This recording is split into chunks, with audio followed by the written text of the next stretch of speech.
আচ্ছা, আমাদের খাবার দিয়ে গেছে কাশ্মীরি পোলাও, চিলি মাশরুম আর শাহি পনির, এসব আমরা খেতে বসেছি এখন এখানে। তো খাওয়া দাওয়া চলছে, লাঞ্চ টাইম চলছে আমাদের এখানে। এনভায়রনমেন্টটা খুব সুন্দর, আমরা লাঞ্চ করছি। হ্যাঁ, একদম ফার্স্ট ক্লাস এনভায়রনমেন্ট। পারাদ্বীপে এটা শ্রেষ্ঠ হোটেল খাবার জন্য, আপনারা যে কেউ আসতে পারেন। ঠিক আছে, বাজেট তো হবেই, বাজেট ফ্রেন্ডলি বলতে গেলে, বাজেট ফ্রেন্ডলি, আসবেন সবাই।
দেখতে দেখতে আমরা চলে এলাম মেরিন অ্যাকোয়ারিয়াম পারাদ্বীপে।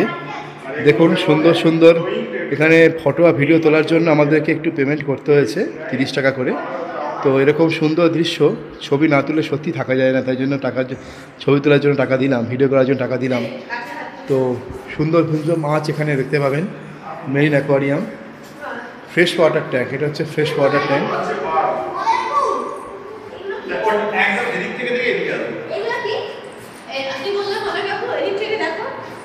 এটা হচ্ছে বাঘ ওপরে আছে, এটা হচ্ছে অ্যাঞ্জেল ফিশ, এটা হচ্ছে অ্যাঞ্জেল ফিশের এরিয়া। আচ্ছা, এটা হচ্ছে পিরানহা, যে পিরানহা নিয়ে অনেক ছবি আমরা দেখেছি। এই হচ্ছে পিরানহা মাছ, যে পিরানহা মাছটি আমরা অনেক ছবি দেখেছি। এই হচ্ছে পিরানহা মাছ। আচ্ছা, এগুলো অ্যাকচুয়ালি হচ্ছে পাকু বলে এগুলোকে। পাকু, আচ্ছা আচ্ছা, ওরা পিরানহা বলে চালাচ্ছে। ও, পিরানহা এত বড় হয় না। সেই তো Angel fish, verb fish, verb fish.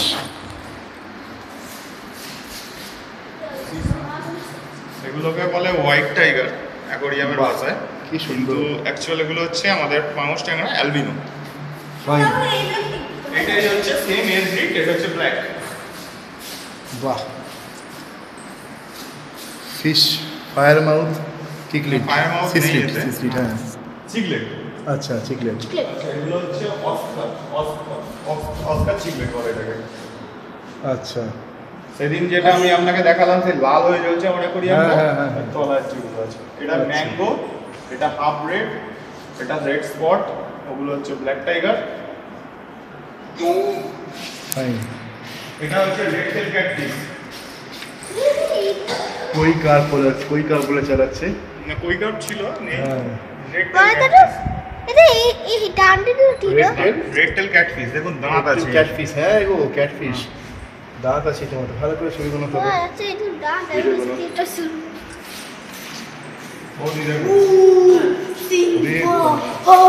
Short tail বলে চালাচ্ছে, শর্ট টেল। এগুলো হচ্ছে অ্যারোয়ানা। অ্যারোয়ানা, এর বাচ্চা আমার কাছে 6টা আছে।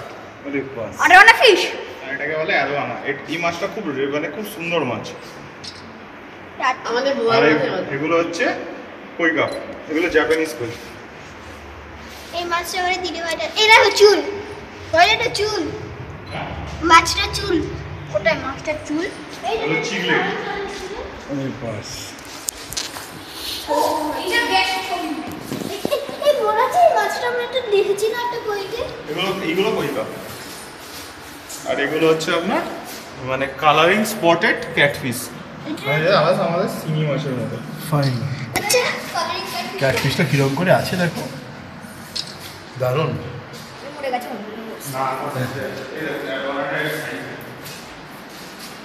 ওরে বাস, সৌরভ দা আপনি একবার দাঁড়ান তো, আমি সাইজ কম্পেয়ার করবো। আপনি দাঁড়ান, আমরা সবাই ওটি মাছ, মাছের কি সাইজ।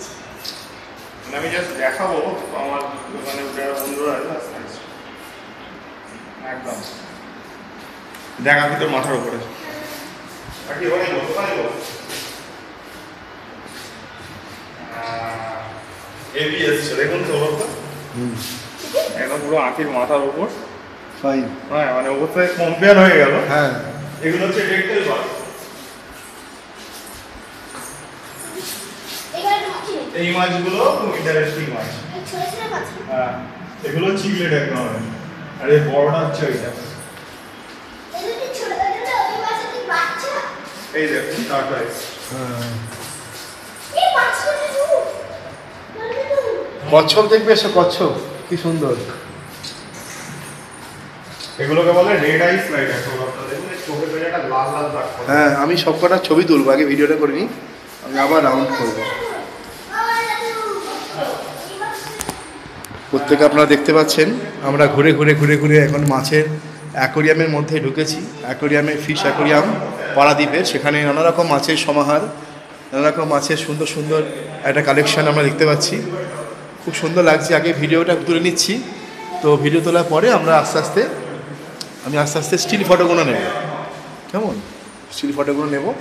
এইটাতে সুন্দর মাছ, কমন মোড়ে ফিশ। বাবা কি সুন্দর। মানে যদি কেউ আসতে পারেন, মানে তাদের স্কুলের বা কলেজের স্টুডেন্টসদেরকে নিয়ে, ক্লাস 7, 8, 9, 10 স্টুডেন্টসদেরকে নিয়ে যদি পারাদ্বীপে কেউ আসতে পারেন, তাহলে এই মাছগুলো অবশ্যই দেখতে পাবেন।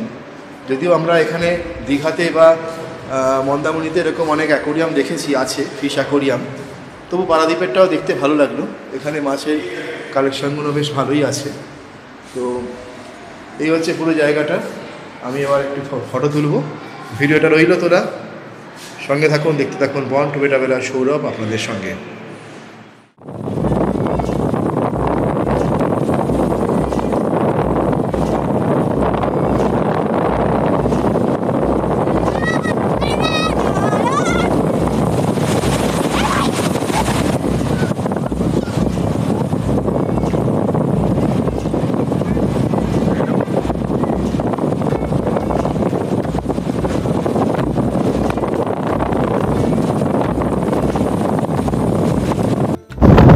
মেরিন অ্যাকোরিয়াম দেখার পরে আমরা চলে এলাম পারাদ্বীপ সি বিচে। মেরিন অ্যাকোরিয়াম থেকে সি বিচ জাস্ট একটা ফুটের এ প্রান্ত ও প্রান্ত, অনবদ্য সুন্দর একটা পরিবেশ। পারাদ্বীপের সি বিচ নিতান্তই অনেকটাই কোলাহল থেকে অনেকটাই দূরে। মানে এখানে খুব সুন্দর পরিবেশ আপনি দেখতে পাবেন।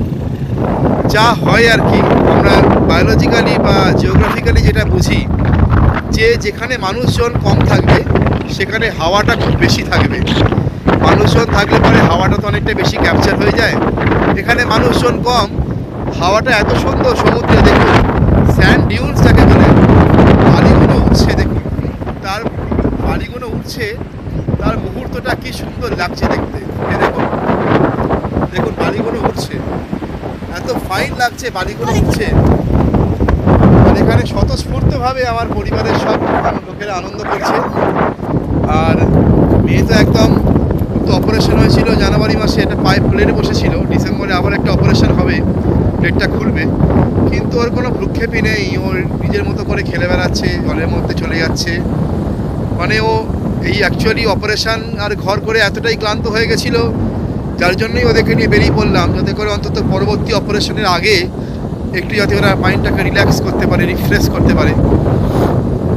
আর মেয়ে যেহেতু সমুদ্র ভালোবাসে, তাই জন্য সমুদ্রে আগমন। সত্যিকারের অপূর্ব সুন্দর এই প্রকৃতি। সানসেটের সময় হয়েছে পারাদ্বীপে। 2020 সালে আমি এসেছিলাম স্কুটার নিয়ে, নিজের স্কুটার নিয়ে আমি আর অর্ণব এসেছিলাম, আমার বন্ধু। তখন আমি ভিডিও করতে অতটা পারতাম না। জীবনে প্রথমবার বেরিয়েছিলাম লকডাউনের পরে। ইনফ্যাক্ট ওই যে বেরিয়েছিলাম, 4 বছর ধরে এই বেড়ানোর আনন্দটা আমাকে পেয়ে বসলো। তারপর থেকে আমি আর থেমে থাকিনি। যখনই সুযোগ হয়েছে এখানে ওখানে চারদিকে ছড়িয়ে গেছি। কখনো স্কুটার নিয়ে, কখনো বুলেট নিয়ে, কখনো 4 চাকা নিয়ে। আজকে যেরকম 4 চাকা নিয়ে এসেছি। অনবদ্য সুন্দর একটা জায়গা। এখন লোকের সমাগম একটু বেশি হচ্ছে, তার কারণ সন্ধ্যা করছে, তাই সান্ধ্যকালীন বৈচিত্র্য দেখার জন্য এখানে আগমন প্রত্যেকের। আমরা আগমনের অনুভবটা নিচ্ছি, আর তার সঙ্গে সুন্দর বালিয়ারির দিকে যে সুন্দর একটা স্যান্ড ডিউনস আসছে দেখতে পাচ্ছেন, ফাইন একদম। বালিটা উঠছে হাওয়াতে, কি সুন্দর লাগছে দেখতে, সত্যি ভালো লাগছে। পারাদ্বীপ থেকে বন টু মেটাবেলা সৌরভ আপনাদের সঙ্গে।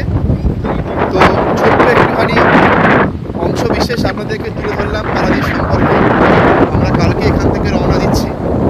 তো অনেকটা পথ যেতে হয়, প্রায় 10 ঘন্টা ড্রাইভ করতে হবে। হ্যাঁ, তো সেই হিসেবে আমরা রেডি হচ্ছি, মানসিকভাবে প্রস্তুতি নিচ্ছি। আমরা এই সমুদ্রের ফ্রেশ রিফ্রেশিং হাওয়াটা আত্মস্থ করে নিয়ে এবার আমরা বেরিয়ে পড়বো আবার সেই কোলাহলপূর্ণ হাওড়া শহরের দিকে। ততক্ষণ সঙ্গে থাকবেন, আবার নতুন কোনো ঘোরার প্রোগ্রাম নিয়ে আসবো আপনাদের সকলের সঙ্গে। বন টু মেটাবেলার সৌরভ আপনাদের সঙ্গে।